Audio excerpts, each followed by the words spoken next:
of nearly 300,000 planes, 100,000 tanks, 70,000 warships, 20 million rifles, and 41 billion bullets to use in them.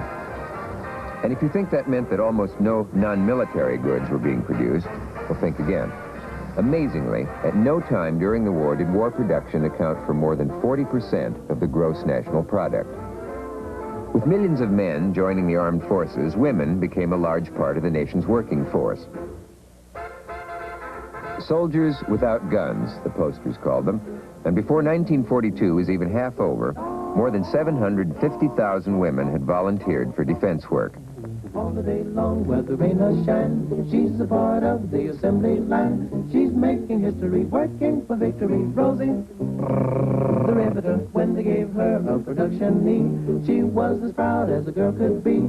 There's something true about red, white, and blue about Rosie, the riveter. But at first, they were not all that welcome. Officials at several factories complained that the women often wore tight sweaters and flirted with the male workers. At Douglas Aircraft in Santa Monica, a dark underground bomb shelter was sealed off because several couples were using it as a tunnel of love during lunch hours. But as the months went on, the prejudice against women workers began to fade. As Time magazine somewhat condescendingly wrote in its September 14th issue, when women are good, they are better than men. They are nimbler with their fingers, don't fret or get bored with repetitious work, they're generally quicker, and are particularly good in assembling small parts. As the war went on, however, it became evident that women were clearly holding their own in the phenomenal production effort that was probably even more critical than the atomic bomb in shortening the war and saving lives. Rosie, Rosie, Rosie, the riveter, on the assembly line. The atomic bomb, of course, was another amazing chapter in the story of America's wartime production. Workmen in 1942 began clearing the land near the remote town of Oak Ridge, Tennessee, for a purpose that none of them could even imagine. When one worker was asked, "What are you making here?" he replied, $1.35 an hour. In reality, it was the beginning of a plant to produce uranium-235, the A-bomb's key ingredient. Germany had a huge head start in the making of an atomic bomb. Most American experts felt that the only way the Allies could lose the war would be if Hitler beat us to the bomb. And in 1942, there was serious doubt that we could catch up in time. To have even a chance of doing so, America needed 3 tons of U-235 by the end of 1942. At the beginning of the year, our total output was 8 ounces a day. A team of top scientists, headed by Dr. Robert Oppenheimer, was called upon to meet the nation's greatest production challenge, and it was met. By November, production of U-235 had reached 500 pounds a day, and the 3 tons were delivered. A month later, on November 2nd, 1942, the uranium was put to use, and the atomic age had begun. Working in an ultra-secret laboratory beneath the stands of an unused football stadium at the University of Chicago, scientists accomplished the first controlled nuclear chain reaction in history. It proved that an atomic bomb was possible and that we could build one before the Nazis. But the A-bomb was still years away, and the war still had to be fought by men with guns and tanks and planes. And the first thing they had to do was to learn how to be soldiers or sailors or Marines. It was no easy task. That was seen to by someone called a first sergeant or drill instructor. These were men who stood 10 feet tall, weighed 400 pounds, and used their voices to shatter bulletproof glass. A friend away from home. This is the Army, Mr. Jones. No private rooms or telephone. You had your breakfast in bed before, but you won't have it there anymore. This is the Army, Mr. Brown. You and your baby went to town. She had you worried, but this is war, and she won't worry you anymore.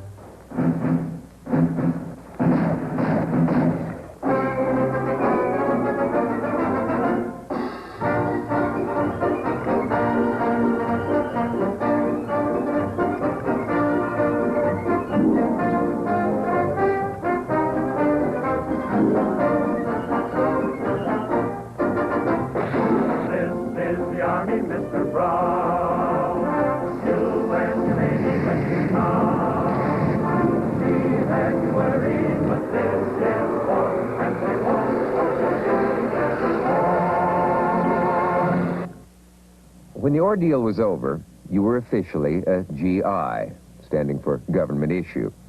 The standard procedure was for the new GI to get a few days' leave, presumably to go home for a tense reunion with family and friends. Stars at night are big and bright, deep in the heart of Texas. The prairie sky is wide and high, deep in the heart of Texas. Obviously, every GI didn't go home to Texas. It just seemed that way. The song Deep in the Heart of Texas was heard so often in 1942 that more than one soldier expressed the hope that his first combat assignment would be an attack on the Alamo. Fortunately, other targets had higher priorities. In the Philippines, those first months of 1942, the Japanese were advancing steadily against the outnumbered and undersupplied American defenders. We had plenty of equipment at home, but Japan controlled the air and sea. There was no way to deliver it.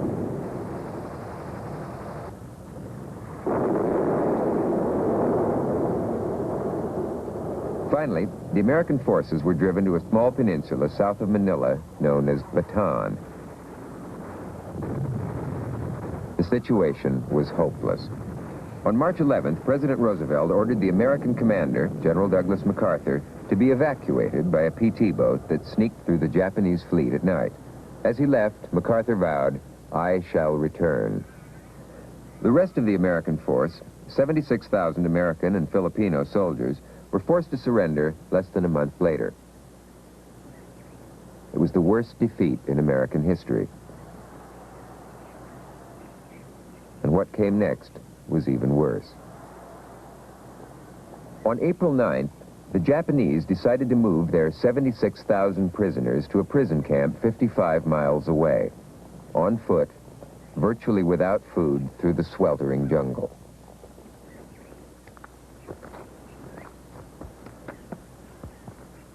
It became known as the Bataan Death March, and with good reason. In 5 days of marching, some 10,000 men would die.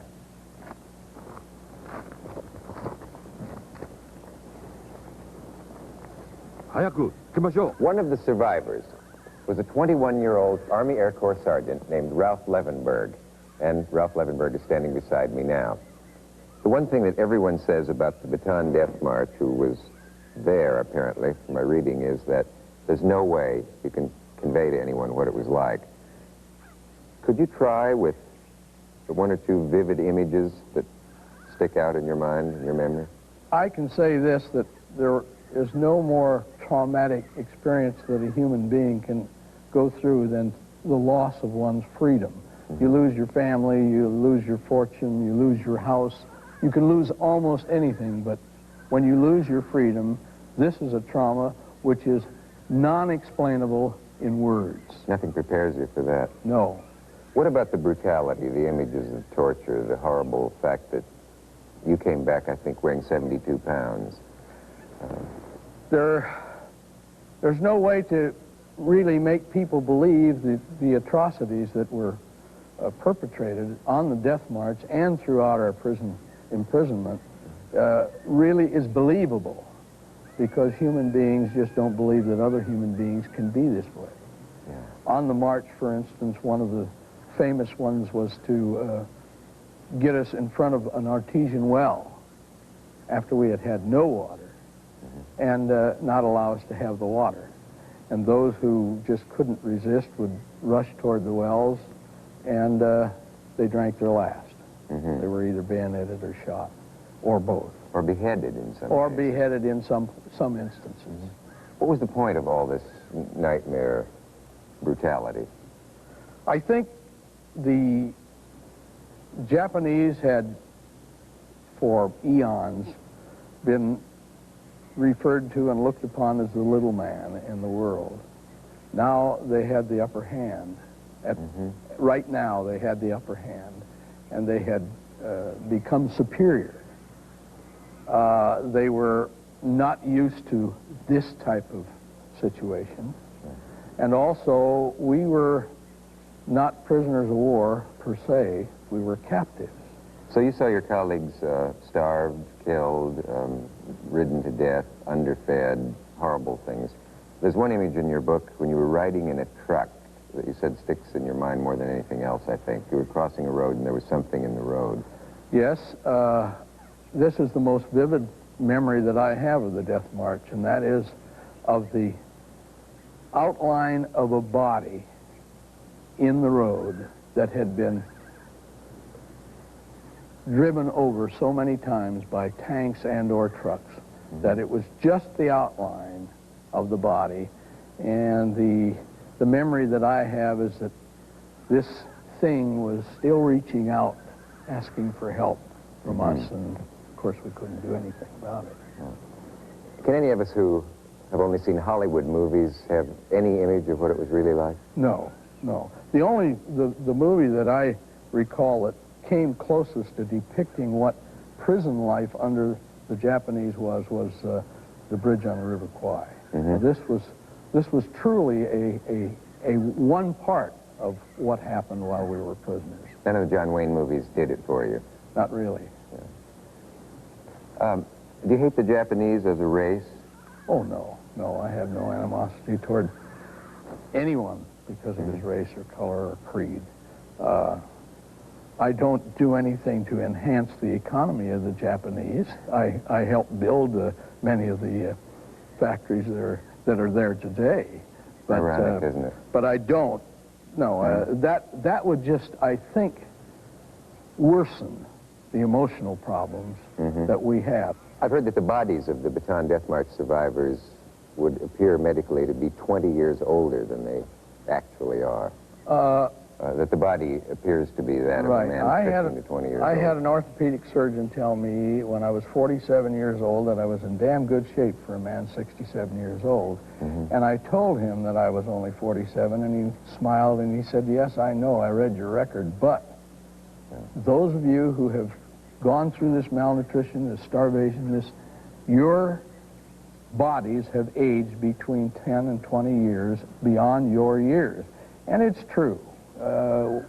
Many of our people that we see each year at our convention, one that has just been completed last week, are men who look 90 years old who are 61 and 62. And it is true that some are still having difficulty convincing the Veterans Administration that this was caused by what I went through. Thank you for making this incredible story partly credible. We're being moved on. I guess we better go. Let's go. For America, this was the low point of World War II. But from then on, things began to improve. Just 9 days after the fall of Bataan, on April 18th, American bombers under the command of General James Doolittle attacked Tokyo.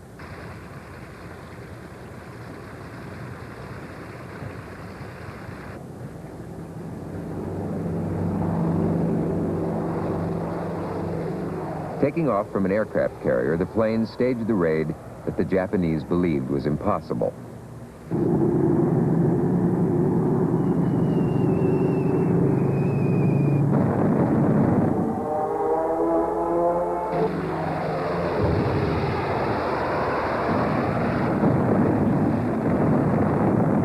Military damage to Tokyo was negligible, but the effect on morale was tremendous. Japan was shocked, and America was jubilant. 6 weeks later, on June 4th, Pearl Harbor was avenged. In what has been called the greatest naval victory in modern history, the U.S. Navy destroyed the heart of the Japanese fleet in the Battle of Midway.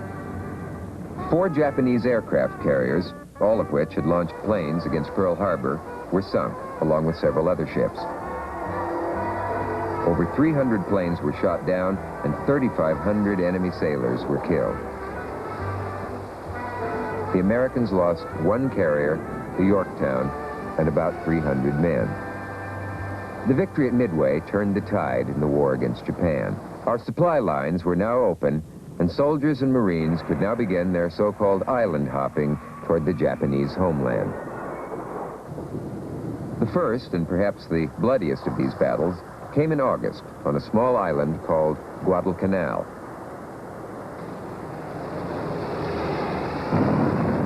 The fighting would rage for over 6 months. Much of it hand-to-hand combat in jungles that were deadly even without bullets.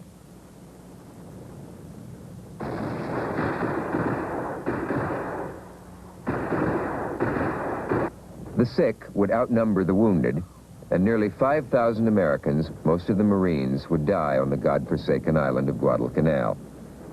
The Japanese dead would total nearly 30,000. By Christmas, the island would be nearly secured. At least some of the Americans could now briefly relax in that steaming jungle and listen with bitter irony to the year's most popular song. Of a white Christmas, just like the ones I used to know, where the treetops glisten and children listen to hear sleigh bells in the snow. I'm dreaming of a white Christmas, with every Christmas card I write. May your days be merry and bright, and may all your Christmases be white. Half a world away, the song was just as ironic.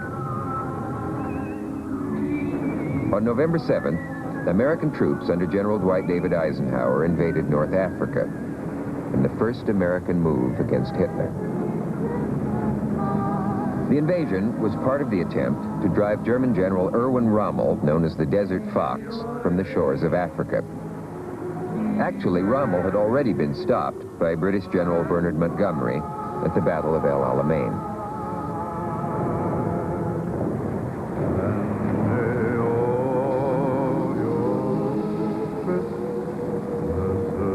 But it would be another 6 months before the combined British and American forces would finally free North Africa of the German army. In Germany itself, Hitler had finally made his decision to exterminate the Jews of Europe. His infamous concentration camps were being turned into death camps, in which some 6 million Jews and others would be murdered.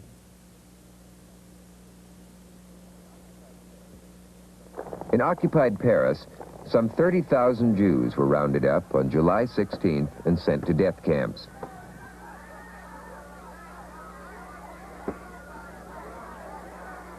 Of the 30,000 taken away, only 30 people would survive the war. Back at home in that year of 1942, America would have its own moment of shame. Over 100,000 Japanese Americans, most of them U.S. citizens, were rounded up on the Pacific coast and thrown into internment camps. The camps were in no way death camps, but life in one was hardly pleasant. In addition to losing their freedom, the Japanese Americans also lost most of their property. Over $400 million worth was taken from them without any legal proceedings whatsoever. General John DeWitt, the man in charge of the roundup, explained it this way: a Jap's a Jap. It doesn't make any difference whether he's an American or not. A few years later, the internments would be called the worst violation of civil rights in American history. While it is certainly no excuse, the action did come while the Pacific coast was in a state of near panic. Rumors were rampant following Pearl Harbor, especially concerning air raids and even an invasion fleet. In February, there actually was an attack. A Japanese submarine surfaced off the coast of Santa Barbara and fired some 25 shells at an oil refinery. Most of the shells landed in an empty field and damage was slight.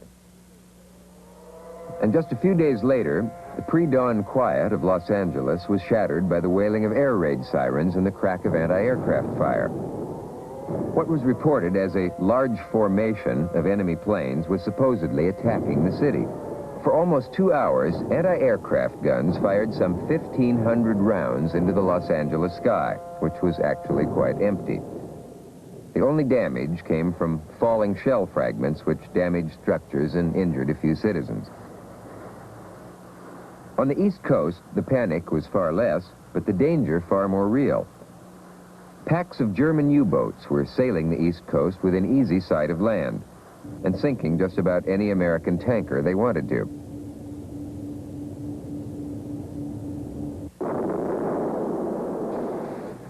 By June, some 400 American ships had been sunk, many of them while civilians watched from the shore. But most of the sinkings came at night, while the slow-moving tankers were clearly outlined against the lights of American coastal cities. For some reason, authorities waited until mid-April before ordering a so-called dim-out of the lights in coastal areas. On shore, the dim-out was most noticeable in Manhattan as the Great White Way became the Great Dim Way. But entertainment glowed brighter in America than at any time since the Roaring '20s. There were several reasons. Most Americans were making more money than ever before, but there were fewer ways to spend it. With the onset of gasoline rationing, most people got an A sticker, which gave you all of 3 gallons a week. And with most planes and trains booked by the military, travel was out of the question. A lot of people just stayed home and listened to the radio. Your choices ranged from the comedy of Jack Benny to the home front advice of the First Lady, Mrs. Eleanor Roosevelt. But staying at home usually meant eating at home, and with food, sugar, and coffee all rationed, dining out became increasingly attractive. And if you could get away with it, dining out might even provide some nice fringe benefits.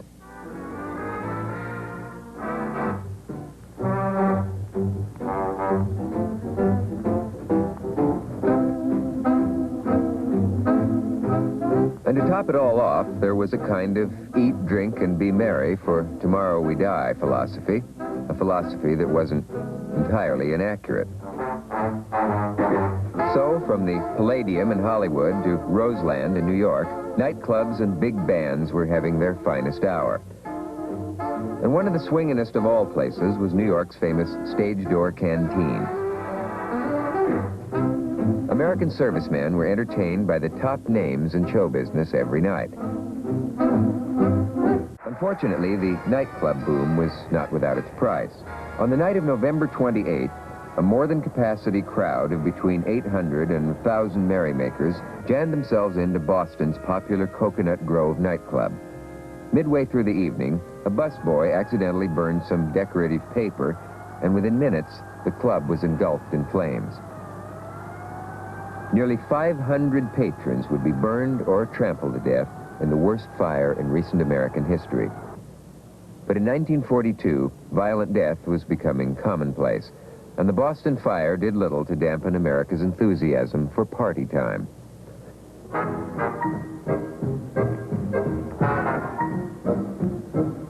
I want a zoot suit with the reed pleat, with the drape shape and the stuff cut to look sharp enough to see my Sunday gal. Wearing a rather indescribable creation called a zoot suit and doing a form of dance called jitterbugging, many youngsters were able to forget for a moment the harsh realities of the day.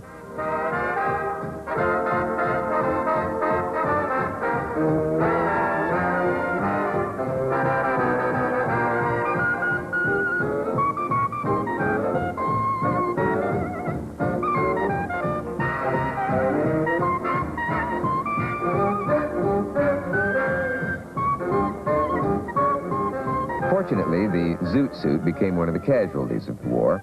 All that material had to go into uniforms, and so did many of the zoot suiters themselves.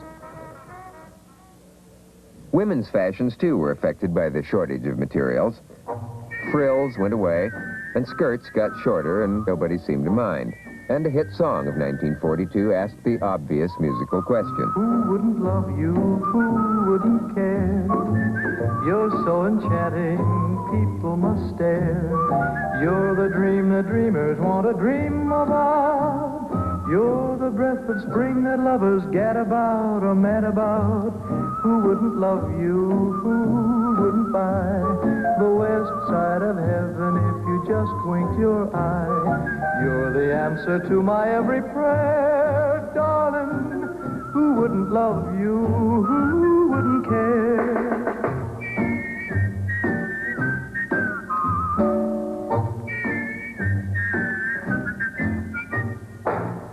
When folks weren't bar crawling in 1942, it seemed that everyone was going to the movies.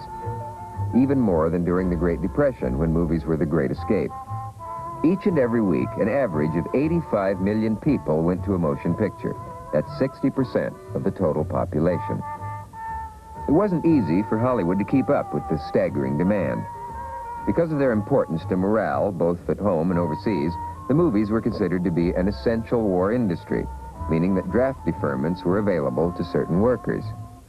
But most of them joined anyway. Clark Gable entered the Air Corps just 6 months after his wife Carol Lombard was killed in that plane crash. Tyrone Power enlisted as a private in the Marines while the battle was going on at Guadalcanal. Jimmy Stewart was in the Air Corps flight school on the way toward winning his wings, and years later Stewart would retire as a general. And not all the movie people who enlisted were stars. In 1942 alone, a total of 4,000 workers in the motion picture industry joined the armed forces. Almost every big-name entertainer who didn't join the service spent months every year performing at home and overseas for the servicemen. As a morale builder, the visits from the stars were considered to be almost as important as tanks or planes to the war effort.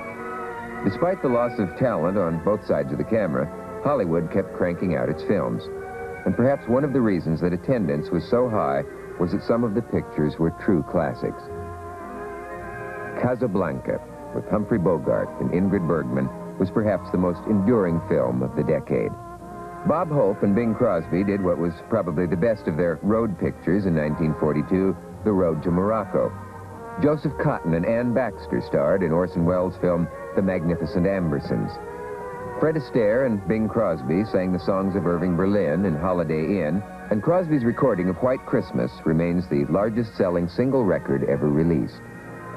Alan Ladd and Veronica Lake starred in the gangster classic This Gun for Hire, and the list goes on. And for the GIs overseas, the occasional opportunity to lose yourself in one of those films became as important as dry boots or a letter from home. Those letters, incidentally, came in the form of something called V-mail. That's V as in victory. V-mail. That refers to letters that were censored and then photographed and reduced in size so that more could be sent in less space.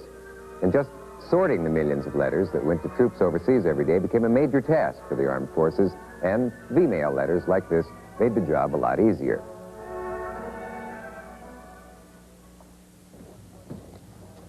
Just one of the small wonders of 1942. It was a year in which America was infused with the excitement of war. An excitement that would turn to fear and pain and grim determination as the war ground on through the years ahead.